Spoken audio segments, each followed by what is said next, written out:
Tuhan itu bukan hanya bisa memberi. Dia juga tahu apa yang cukup untuk kita. Nah, this is enough for you. Ini cukup loh ya.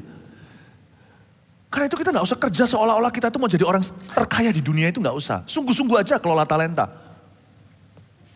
Kalau kita bekerja, kalau itu memang profesi kita, sungguh-sungguhlah. Bukan karena maninya, tapi karena itu karirmu. Nanti lihat, uangnya kan menyusul. Karena dunia kan nilai tukarnya itu. Bapak Ibu Saudara, berkat itu datangnya dari Tuhan. Belajarlah tergantung dengan Dia. Belajarlah bergantung. Miliki hati yang kayak gitu. Lord, Tuhan, aku bergantung kepadamu. Senantiasa dalam segala sesuatu. Termasuk untuk kebutuhan jasmani sekalipun.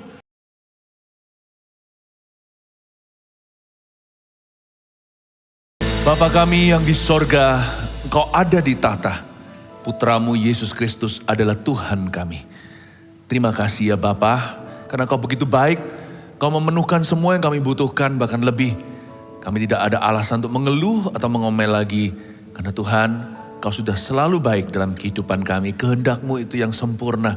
Sekalipun hidup kami belum sempurna. Terima kasih Tuhan, kami mengasihi-Mu. Karena Engkau terlebih dahulu mengasihi kami. Thank you. Makasih hari ini kami bisa beribadah masuk hadirat Allah. Semua karena anugerah-Mu. Dalam nama Yesus. Amin. Puji Tuhan. Shalom semua. Berikan tepuk tangan untuk Tuhan Yesus. Haleluya. Praise the Lord. Silakan duduk. Seharian ini saya berkhotbah tentang doa Bapa kami yang saya beri judul Ajarilah kami untuk berdoa. Kita buka dulu Matius pasal 6 ayat ke-9 sampai 13. Doa Bapa kami itu banyak orang Kristen yang hafalan. Tapi sebenarnya loh, dalam sekali maknanya. Bukan hanya mengajari kita untuk berdoa, tetapi juga menunjukkan sifat Bapa. Kita jadi kenal pribadi Allah. Kita baca dulu ayat-ayatnya. Nah, di ibadah sekarang ini saya mau fokus di ayat 11. Berikanlah kami pada hari ini makanan kami yang secukupnya. Ayat 12 selanjutnya. Dan ampunilah kami akan kesalahan kami. Seperti kami juga mengampuni orang yang bersalah kepada kami. Saya ulangi. Ayat 11-12. Berikanlah kami pada hari ini makanan kami yang secukupnya. Dan ampunilah kami akan kesalahan kami. Seperti kami juga mengampuni orang yang bersalah kepada kami. Di ayat 11 dan 12. Ada dua kebutuhan yang berbeda. Satu kebutuhan rohani, satu jasmani. Dan dua-dua adalah Bapa di sorga yang sama yang bisa memenuhkannya. Bapa itu bukan hanya bisa memberi kita karunia rohani, tapi Bapa itu juga peduli loh, sampai jasmani. Kalau saya bisa bayangkan Bapa di sorga itu orangnya seperti apa, maafkan saya bahasa saya manusiawi.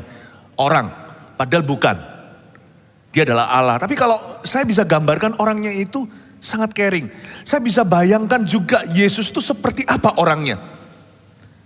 Cerita tentang Yesus memberi makan 5.000 orang. Lalu di insiden yang lain, Yesus memberi makan 4.000. Itu beda loh.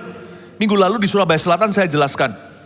Kalau di Breakfast with God berapa minggu yang lalu, Yesus memberi 5.000 orang makan, lalu sisa 12 bakul penuh. Dari 5 roti 2 ikan itu untuk orang-orang Yahudi. Yang 4.000 orang makan dari 7 roti, lalu 7 bakul sisanya, itu orang-orang di luar teritori Yahudi, Galilea seberang timur Yordan. Itu bukan orang-orang Jewish, bukan orang Israel. Jadi itu dua insiden yang berbeda. Lihat Yesus itu. Sama siapa aja peduli mereka sudah makan atau belum. Kalau saya bayangkan ya Tuhan Yesus itu orangnya kayak apa ya. Kalau ketemu kita misalkan, baju kita compang-camping, Tuhan akan berkata, loh kenapa kamu kok pakainya begini? Tuhan akan tanya,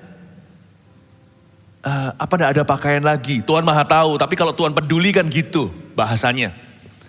Misalnya kalau ada satu orang itu datang pucat wajahnya, Tuhan itu enggak akan berkata, oh God bless you my son. Dia pasti akan lanjut dan komentar begini, are you okay? Kamu baik-baik saja, kenapa kamu pucat? Tuhan tuh orangnya kayak gitu. Makanya orang yang ikut Tuhan enggak bisa enggak. Dia pasti gak dingin sama kebutuhan sesamanya. Semakin kita dekat sama Tuhan, pasti kita semakin ramah, warm, semakin hangat dengan sesama. Dan gak pandang bulu loh ya, mau Yahudi atau bukan, Mau orang kaya, orang miskin, mau orang berkedudukan tinggi maupun orang biasa. Kita pasti caring. Bapak itu kayak gitu, salah kalau kita pikir Bapak itu bawa pecut siap untuk hukum kita karena kita kurang sempurna, karena kita gak holy. Bapak siap bantu iya. Dan Bapak gak tentu setuju dengan semua segala sesuatu yang kita lakukan, apalagi kalau kelakuan kita buruk. Tapi Bapa maupun Tuhan Yesus Kristus yang mewujudkan Bapa di bumi, selama 3,5 tahun ministrinya itu kelihatan, aku dalam Bapa, Bapa dalam aku, menunjukkan pada kita, Bapa, Allah kita itu Allah yang sangat loving. Sangat penuh cinta, penuh kasih. Makanya itu, kenapa banyak anak Tuhan itu punya pikiran gini loh, aku kalau doanya gak sungguh-sungguh gak didengarkan. Salah berpikirannya. Kalau kita doa sungguh-sungguh bukan supaya didengarkan. Kalau kita doa sungguh-sungguh karena menghargai Bapa. Aku loh kalau tidak gimana gitu mencapai standar kesucian tertentu gitu. Kayak seolah-olah birokrasi gitu Tuhan Yesus itu. Enggak loh. Tuhan itu murah hati. Dia menjawab doa orang-orang yang gak layak. Tuhan itu baik. Belum apa-apa masuk ke dalam hadirat Allah, kita sudah pikirannya negatif tentang Tuhan. Wah susah ini. Susah ini kayak seolah-olah mau minta sesuatu dari orang pelit gitu loh. Dari orang yang kikir. Susah ini dapatnya. Harusnya kita pikirannya itu terbalik. Masuk ke hadirat Allah ini gampang dapatnya. Saya bukan bicara soal memanipulasi Allah loh ya. Tapi orang-orang yang datang dengan rendah hati dan tulus hati itu gak mungkin ditolak sama Bapak. Bapak maupun Tuhan Yesus itu orangnya kayak apa? Kayak gitu. Baiknya. Saya gak bisa ngomong ini dari teologi ya. Saya harus ngomong ini dari pengenalan secara pribadi. 30 tahun saya kenal Tuhan, belum cukup lama bagi beberapa Anda dibanding dengan Anda di sini beberapa yang sudah ada. 40-50 tahun kenal Yesus karena Anda lebih tua dari saya. Mungkin Anda kenal Tuhan dari muda. Saya umur 18 tahun kenal Yesus. 30 tahun sudah saya kenal Tuhan. Saya beritahu ya, sekalipun saya gak bisa membuktikan kecuali melalui firman. Saya bisa bersaksi dengan sejujurnya. Saya bicara bukan dari pengetahuan saja, tapi dari pengenalan dan pengalaman. Bapakku itu baiknya orang itu gak ada yang sebaik itu. Tuhan Yesus itu baiknya, gak ada yang kayak dia. Di ibadah sebelumnya saya ceritakan. Salah satu ibadah saya ceritakan berapa kali Tuhan pernah marah sama saya 30 tahun. Anda akan terkejut, nanti dengarkan sendiri. Kalau enggak dengar nanti rugi. Ada angkanya saya beritahu, dari 30 tahun saya kenal Tuhan. Saya cuma dimarahi titik-titik kali. Oh ya karena Pastor Philip itu kan orangnya holy. Enggak ya. Enggak, saya ini bandel sekali. Saya ini kalau enggak dijewer sama Tuhan itu enggak datang. Ya, dijewernya agak kejauhan jadi pendeta akhirnya. Enggak, God is so good. Really good. Kasihan ya, hidup banyak orang cemas karena salah paham sama Tuhan. Dan Tuhan tuh pedulinya tuh gak sampai rohani saja, sampai jasmani. Tuhan ngomong begini dalam bahasa Jakartanya. Ngomong sama murid-muridnya, ini lo lapar, lu orang kasih dia makan.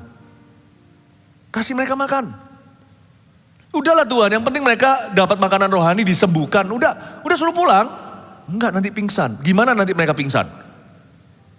Gak bisa, mereka gak boleh perut kosong. Masuk angin aja dipedulikan sama Tuhan. Orang berkata begini kan, Tuhan tahu rambut kita yang jatuh itu nomor berapa. Karena rambutmu dihitung semua. Sebenarnya ayat itu banyak salah paham loh. Banyak orang itu mengira bahwa rambut kita tuh dihitung jadi ada berapa juta. Bukan. Maksudnya bahasa Alkitab awalnya, rambutmu dihitung itu bukan terhitung semua, tetapi rambutnya setiap helai itu dinomeri sama Tuhan. Segitu detilnya. Termasuk jikalau rambutnya yang keriting begitu. Satu keriting itu ada berapa helai di dalam itu Tuhan tahu. Yang jatuh ke bumi hari ini itu nomor sekian. Yang jatuh tadi pagi ibu-ibu yang sisiran, yang pasti ada juga yang keseret rambutnya.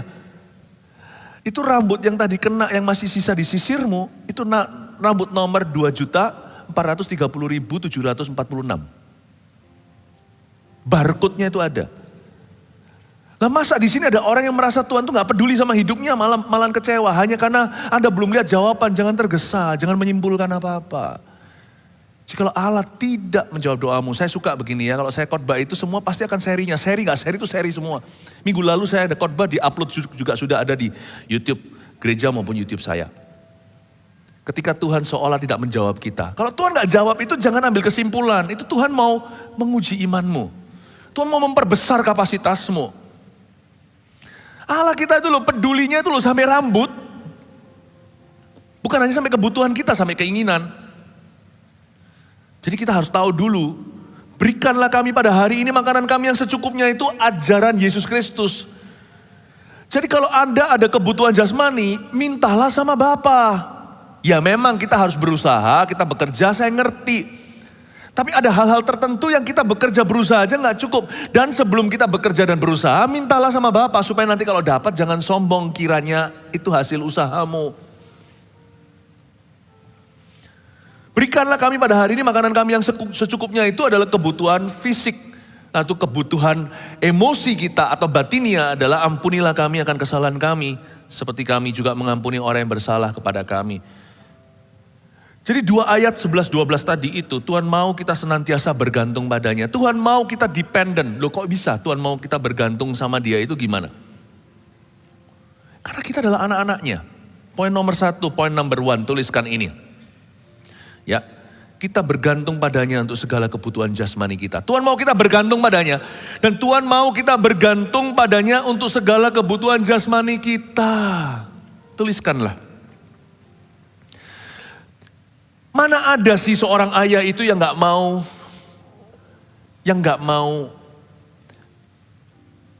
mencukupkan kebutuhan anak-anaknya. Yang ada sih di dunia ini ayah-ayah yang jahat. Tapi kita ini loh yang termasuk orang-orang jahat, pendosa-pendosa aja pedulikan. Anak saya misalkan, kalau anak saya gak minta sama saya yang tersinggung. Jadi ada sebuah kebutuhan sebagai seorang papa. Untuk tahu bahwa anaknya itu minta daripadanya. Ada sebuah keperluan dari seorang ayah. Bahwa sang ayah harus menjadi sumber kebutuhan anak-anaknya. Ketika kita memanggil dia Bapa kami di sorga, itu berarti kita mencetuskan. Dia adalah Bapa bukan tetangga. Minta apa-apa, minta pada Bapamu. Jangan minta pada tetanggamu. Biasakan kita punya humble spirit. Ini gak masalah tentang orang miskin atau orang kaya. Tetapi untuk setiap kita yang mengaku kita adalah anak-anak Allah di dalam Yesus Kristus Tuhan. Kita itu seperti seorang bayi.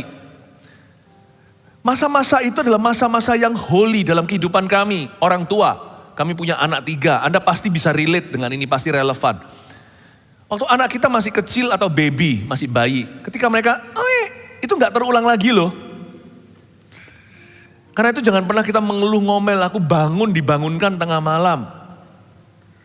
Saya masih ingat kok ngantuk-ngantuk begitu istri atau saya waktu itu tergantung siapa giliran pegangkan susu sambil jatuh-jatuh gitu. Untungnya ada suster juga yang membantu. Gak akan mau sekarang anak saya suap minuman. Tapi masa-masa dia menjadi seorang infant atau seorang bayi itu adalah memori buat kami. Sweet memory. Lalu ketika anak beranjak dewasa, pada waktu dia umur 9 misalnya, minta sepeda, minta sesuatu. Lumrah lah ya. Lalu ketika dia teenager atau beranjak menjadi remaja, dia minta diperhatikan. Dia minta waktu. Itu semua adalah suatu prosesi hubungan ayah, ibu dengan putra-putri. Tuhan itu kepingin kita itu bergantung sama dia. Dengan demikian kita jadi anak, dia jadi bapak. Saya kasih satu ilustrasi apa yang terjadi dengan saya. Sesuatu yang sederhana, simple. Tapi itu juga semacam a miracle. Sebuah keajaiban doa yang didengar. Padahal itu saya bisikan. Gini ya. Suatu hari itu, lagi saya sibuk-sibuknya ini. Saya itu craving. Kepingin sekali donat yang merah muda itu loh. Saya gak mau sebut mereknya. Donat yang kilap-kilap merah muda itu loh, atasnya itu loh, yang glazing, icing, apa itu namanya ya, gula-gulanya itu loh.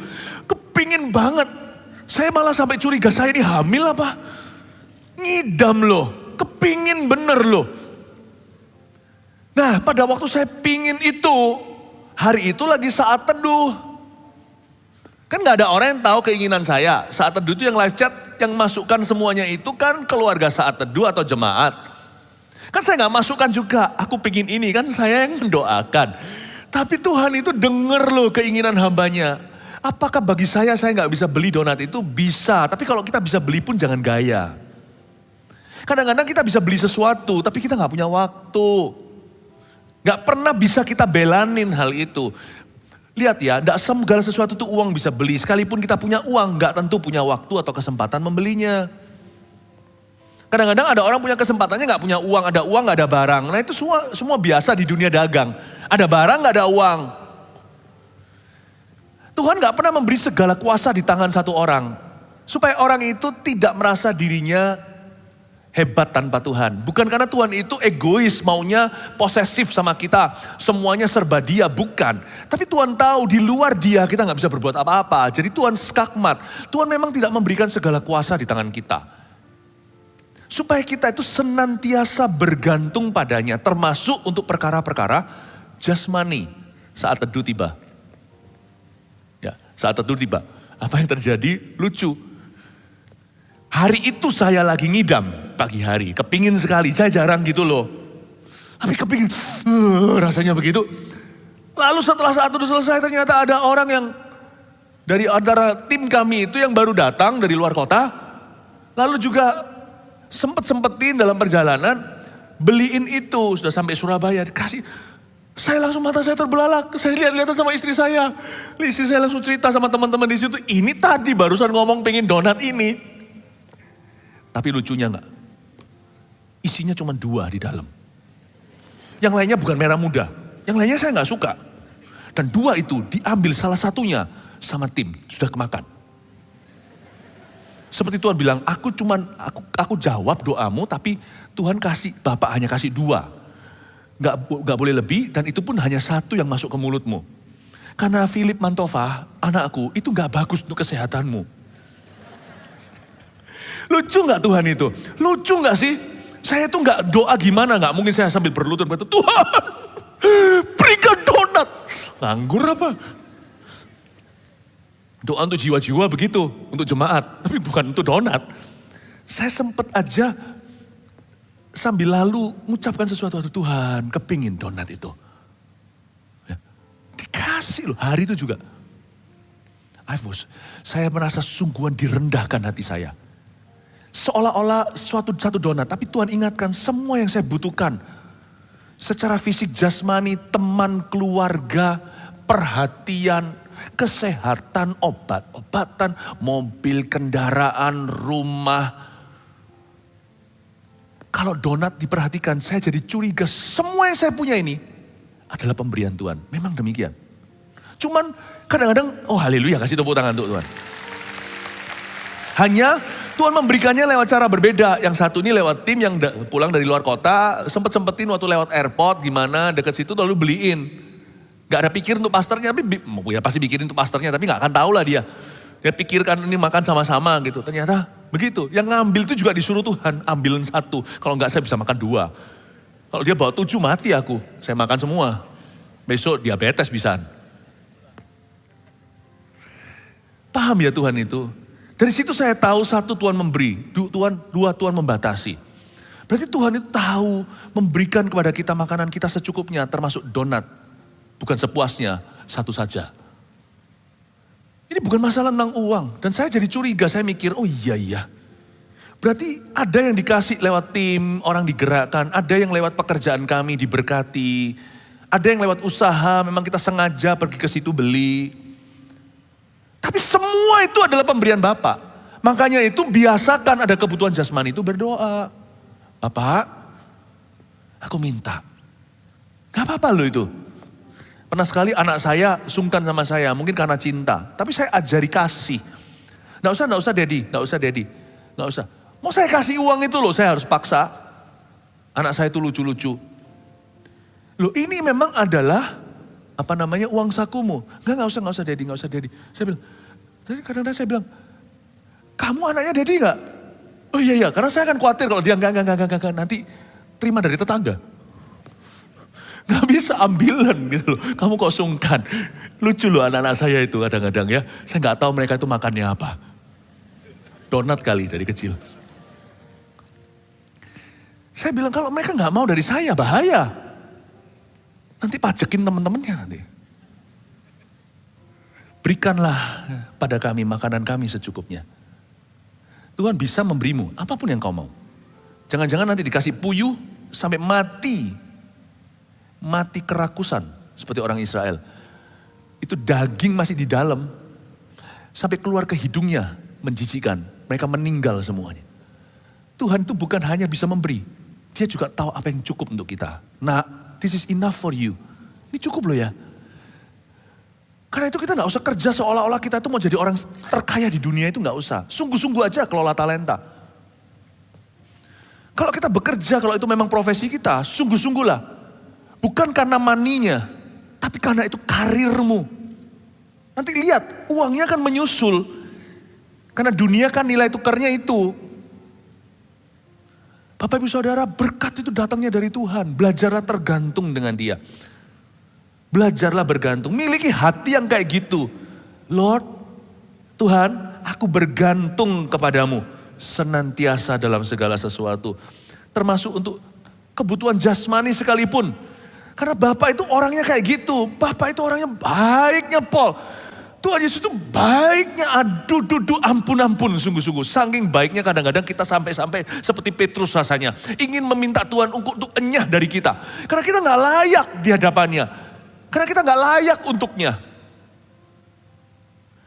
Kita gak, lebih kebalik. Dia gak layak untuk kita, bukan kita gak layak untuknya. Dia gak layak untuk kita. Kita tuh gak layak terhadapnya. Silakan Tuhan pergi tinggalkan kami. Aku tuh loh, saking baiknya Tuhan itu loh.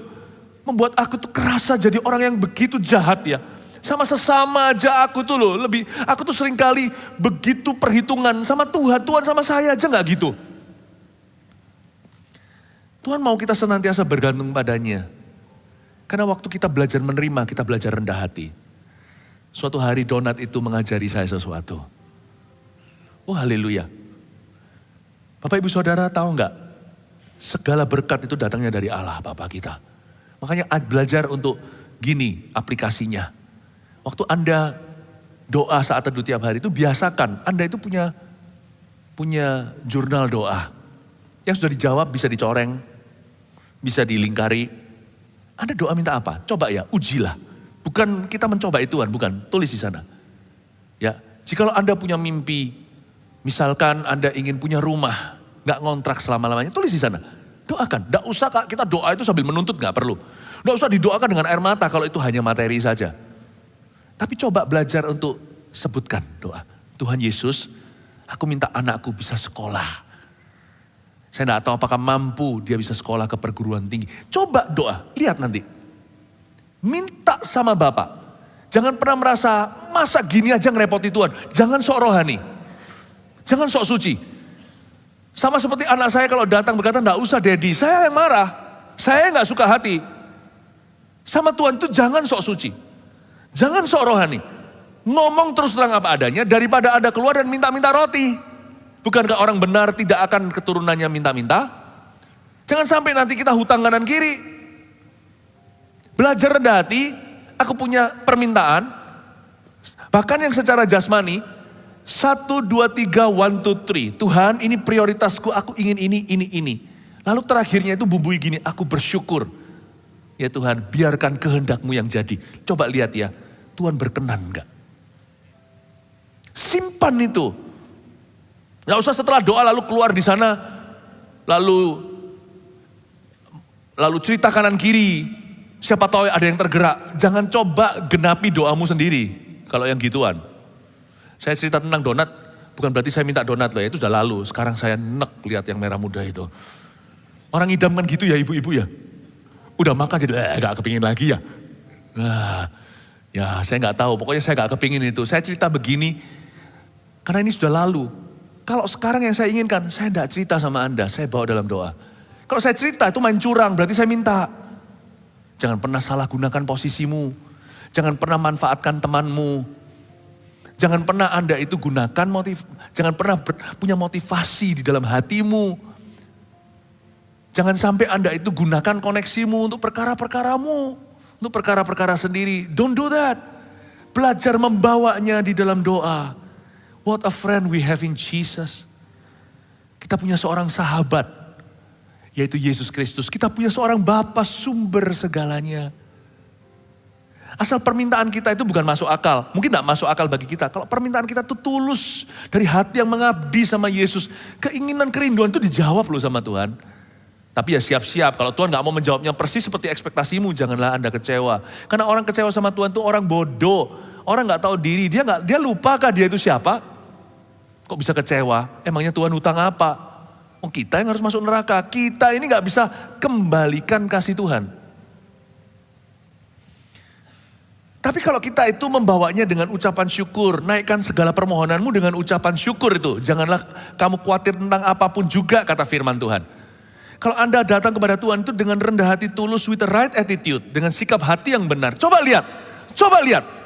If God will not out answer you, kalau Tuhan tidak akan melampaui permintaanmu, exercise your faith. Ada orang berkata, ngapain meminta? Aduh, gak usah sok rohani sama Tuhan. Orang yang begitu nanti lihat ya, menyusahkan orang. Mintalah, itu pengajaran Yesus. Carilah, ketoklah juga. Itu pengajaran Tuhan. Dan Tuhan yang ngajari kita loh, ini doa Bapa kami. Jangan kita sok rohani. Berikanlah kami pada hari ini. Oh, bukan kebangunan rohani. Makanan kami yang secukupnya. Dan ampunilah kami akan kesalahan kami. Ya, semoga Anda belajar sesuatu yang simple. Poin 1, poin 2, tuliskanlah. Tuhan mau kita senantiasa bergantung padanya. Apa aja sih? Yang kedua, kita bergantung padanya untuk pengampunan dosa kita. Nah, ini hanya ada di dalam kekristenan. Kalau enggak ya nanti kita dempul-dempul, gali lubang, tutup lubang. Maksudnya apa? Banyak positive thinker, pemikir-pemikir positif itu hanya bisa holiday sebentar, vacation atau berlibur dari perasaan dosa. Nurani yang tertuduh itu enggak bisa kita make upin atau kita paesin supaya nanti nampak bagus. Yang namanya ikan busuk itu jangan di perfume, jangan dikasih minyak wangi. Satu-satunya yang bisa cabut and remove dan betul-betul bisa menyelesaikan masalah dosa dan guilty conscience atau hati nurani yang tertuduh hanyalah the blood of Jesus, darah Yesus. Ini kebutuhan batiniah. Kita punya kebutuhan jasmani, tapi lebih penting dari itu ada sebuah kebutuhan yang seringkali diabaikan orang sampai ranjang kematian kalau dia berkesempatan. Ada orang yang tiba-tiba tabrakan lalu mati. Ada orang yang tiba-tiba jatuh di WC. Kita dengar sering kan, orangnya jatuh di toilet lalu meninggal. Kalau kita konsultasi dengan dokter, mungkinkah itu bukan karena jatuh matinya, tapi jantung. Jatuhnya itu sudah tak bernyawa atau sudah ke arah sana. Tidak semua orang punya kesempatan untuk menyelesaikan masalah ini, masalah rohani di dalam diri mereka. The feeling of sin, perasaan dosa. Dan ini membuat orang tidak bahagia loh. Tahu nggak Bapak Ibu Saudara, untuk happy itu sebenarnya murah karena sudah dibeli. Orang mencarinya dengan mencoba tutup lubang, dengan menggali lubang baru. Berfoya-foya, melakukan aktivitas-aktivitas untuk menyenangkan diri mereka. Coba lihat ya, saya sebagai hamba Tuhan berkali-kali saya itu berada di hadapan orang yang akan mati. Dan selalu di ujung hidup seseorang yang tidak beres dengan Tuhan, yang dia ingat adalah, yang dia butuhkan di ranjang kematian adalah pengampunan dosa. Semua kenikmatan yang dia lakukan, semua dilupakan waktu dia sakit. Satu yang mengganjal di hati orang, tidak pernah bisa selesai kecuali ketemu darah Yesus. Yaitu perasaan guilty, perasaan bersalah. Jadi happy itu sebenarnya sangat murah. Kalau hati kita tuh bebas dari tuduhan dosa, Asin tuh gak perlu banyak garam, setetes aja langsung asin banget, asin sekali. Manis tuh gak perlu banyak gula. Kalau kita makan terus gula yang gak sehat, apalagi gula-gula yang palsu itu, maka nanti kita minum es teh manis kasih gula dikit aja kurang manis. Tapi kalau orang makannya pare, es teh tawar, kasih gula dikit, kemanisan. Sebenarnya loh, happy itu bukan menambahi happiness. Happy itu luar biasa sekali kalau hatimu tenang teduh, tidak merasa berdosa. Dunia ini naik dosisnya. Stand up comedian, orang yang komedi, wah perlu lucu banget. Pernah lihat anak kecil gak? Hatinya polos gak? Ciluba, coba yang gede-gede, ciluba, gak lucu kecuali Charlie Chaplin. Kecuali ada usaha effort atau usaha lebih. Ada apa sih dengan manusia? Ada ragi. Coba kita kembali ke anak-anak. Ciluba aja tertawa terpingkal-pingkal. Saya jalan sama anak kecil begitu. Bayi juga sama. Bayi bisa ketawa loh. Ya, di usia tertentu dia bisa tertawa, dia gitu, dia ketawa. Coba kalau teman Anda, apain sih lu? Kalau hatinya udah gak murni, dia perlu gula lebih, dia perlu garam 1 karung untuk merasakan asin. Actually ya, a little becomes more when you are sinless in the heart. Sedikit jadi lebih kalau Anda tanpa dosa di hati. Sungguhan, kita gak perlu mendapatkan semua yang orang lain tetangga kita punya. Sungguhan kita bisa sangat bahagia. Kalau hati kita itu bisa konten bersyukur dan bisa berdamai dengan situasi. Amin Bapak Ibu. Masalahnya di dunia ini sebenarnya bukanlah orang itu, gini ya. Masalahnya di dunia ini semua berlomba, bukan to be rich ya. Kalau bicara tentang ekonomi. Kalau menjadi kaya itu beneran ada. Itu kalau orang yang memang berhasil karena sungguh-sungguh kerja. Ada orang berkata, kamu beruntung. Enggak, orang itu banting tulang. Jadi gak bisa iri. Tapi masalahnya di dunia ini atau di bumi ini, orang-orang bukan berlomba to be rich, but to look rich. Itu beda. Karena mereka butuh pengakuan itu. Mereka butuh like. Begitu baru mereka happy. Tapi kalau kita bisa senang, tahu bahwa kita ini harusnya masuk neraka gak jadi. Coba bayangkan kalau Anda dan saya meringkuk di neraka selama-lamanya di nyos api. Karena apinya kan gak pernah mati belerangnya. Lalu kita gak jadi, tanya orang di neraka, kalau ada 1 sekarang bisa dikeluarkan andai kata. Gak bisa loh ya. Firman Tuhan berkata, untuk orang hidup sekali lalu penghakiman. Kalau bisa 1 aja si kaya yang bersama dengan Lazarus itu loh minta keluar itu. Keluarkan 1 aja. Dia akan rela hidup pas-pasan di dunia asal ada Yesus di dalam rumahnya. Dia pasti akan bahagia sekali sekalipun dia gak punya teman. Asal dia diberi Tuhan kesempatan. Kalau kita tahu sadar kita ini diselamatkan dari apa? Harusnya kita itu bahagia. Kalau kita tahu bahwa hidup itu adalah karunia. Cekcok melulu suami istri. Segala sesuatu jadi isu. Hingga salah satu mati. Coba bayangkan kalau kekasihnya yang meninggal itu. Dia bisa hidup 1 tahun lagi. Saya yakin apa yang selama ini mereka perdebatkan tidak jadi masalah. Asal kamu bisa hidup sayangku. Asal kamu bisa hidup papa. Asal mama bisa hidup kalau ditinggal sama istrinya. Coba ya, dikit-dikitnya itu pasti cincai, pasti lewat. Tapi kita merasa kita bisa hidup selamanya. Jadi dosisnya harus tinggi. Lu harus performa. Kamu harus sempurna. Dikit-dikit dikritik, dikit-dikit gak puas. Wah gini gitu. Tunggu mati baru kita merasa iya ya. Aku kehilangan kasih karunia. Coba kalau kita itu bisa hidup dengan cara pandang Allah. Bahwa kekasih kita, pasangan hidup kita, suami atau istri kita itu, kasih karunia, itu karismata dari Allah. Then it will not be an issue, not so much. Apa yang Anda perkarakan itu menunjukkan sebenarnya hatimu kosong, terisi atau hampa. Mau tahu orang itu sesungguhnya gimana gampang, apa yang dia tengkarkan. Anda akan ketahuan. Langsung tahu usia rohaninya, langsung tahu. Usia jasmani nggak tentu loh ya. Bisa kakek-kakek tetapi tetap kanak-kanak. Kakek-kakek kanak-kanak. Tapi Anda bisa muda namun dewasa. Gampang. Apa yang Anda permasalahkan? Sebenarnya hati kita itu loh. Kalau kita itu mau mengampuni, kita pasti akan happy. Kita bergantung padanya soalnya untuk pengampunan dosa. Jadi jangan kita sok-sokan dengan Tuhan. Sebenarnya kalau Tuhan itu suruh kita mengampuni itu kan untuk kebaikan kita. Supaya kita bahagia, supaya kita hidup bebas dari kepahitan. Makanya itu poin ketiga, tuliskanlah.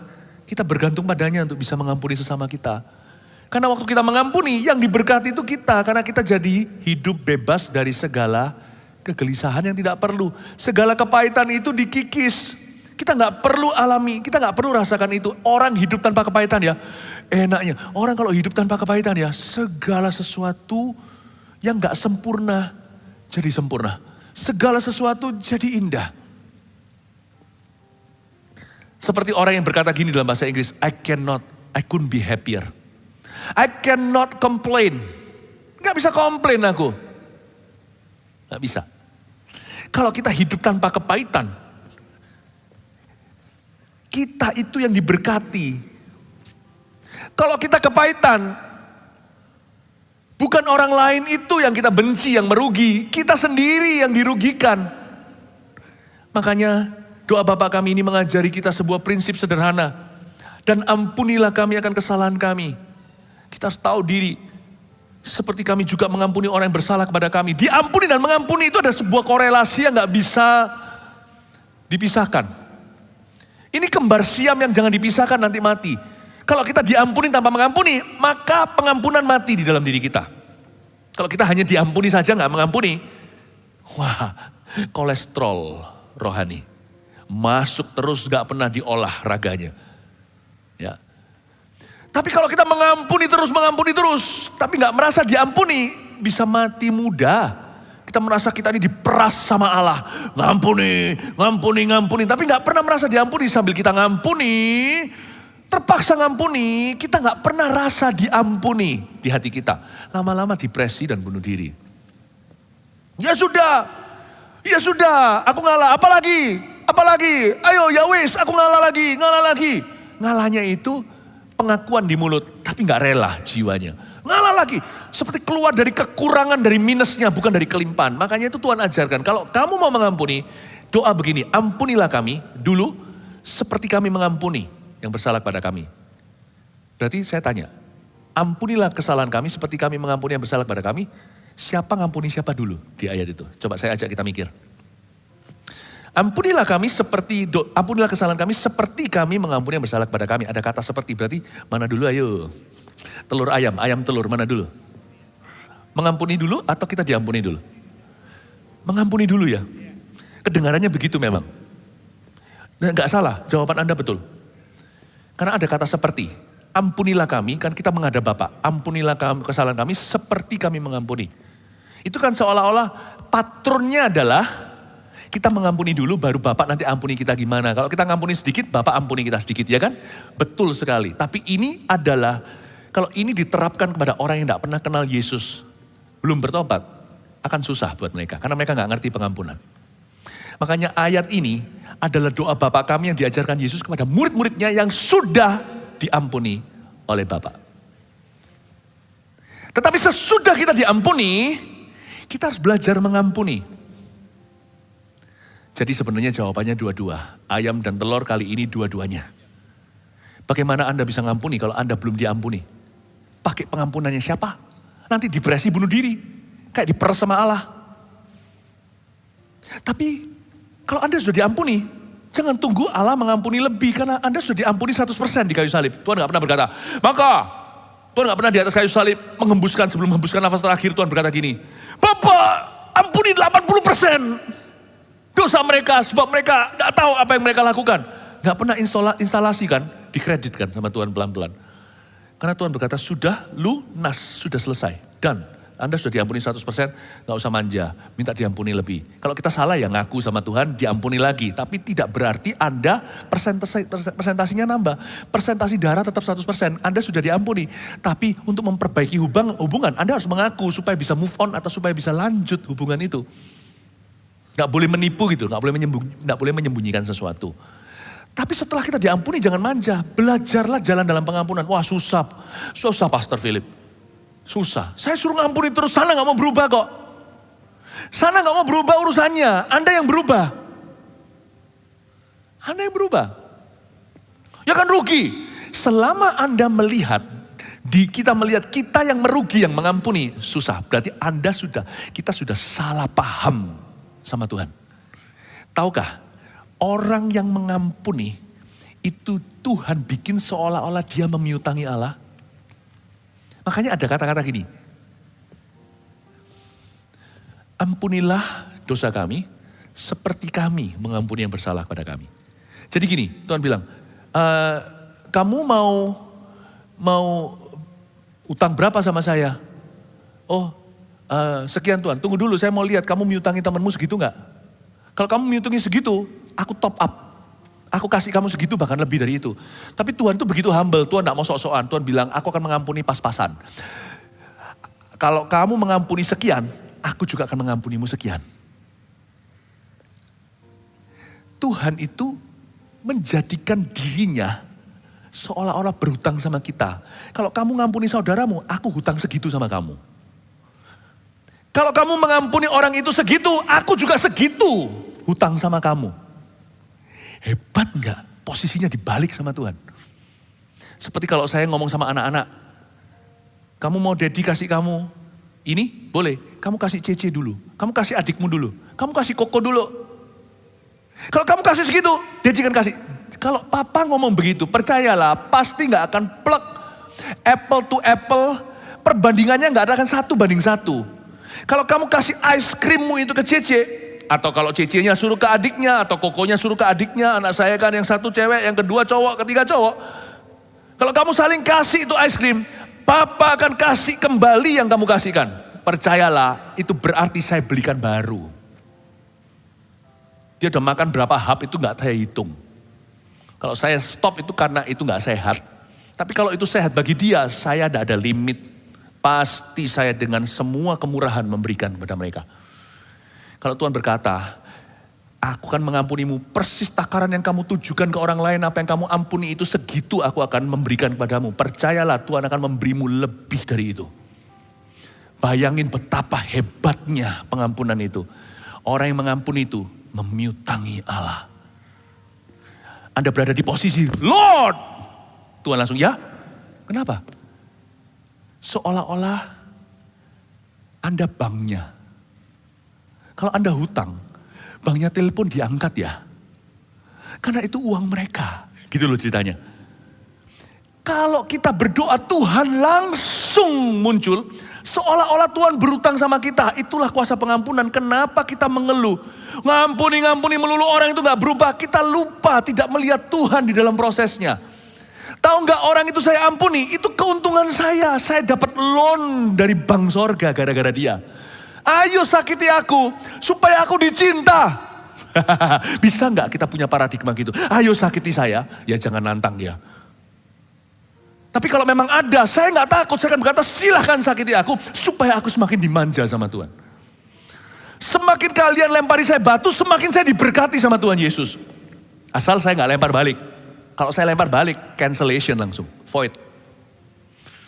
Kalau ada orang jahat sama saya dan jahat melulu dan saya baik terus, bagus. Tuhan jadi langganan. Tuhan jadi langganan. Seolah-olah Tuhan berutang terus sama aku. Enak kan? Enak gak kalau ada seorang jenderal yang berutang sama Anda, berutang budi? Seorang presiden, perdana menteri yang hutang budi sama Anda tenanglah. Kalau yang berutang budi sama Anda adalah orang yang gak punya apa-apa, itu lain cerita. Kalau yang berutang budi sama Anda adalah orang yang kaya raya, yang punya segalanya. I think you are fine. You'll always be taken care of. Anda akan selalu dijaga. Sebab orang itu punya kepentingan, punya keperluan, dan punya budi yang harus dibalas.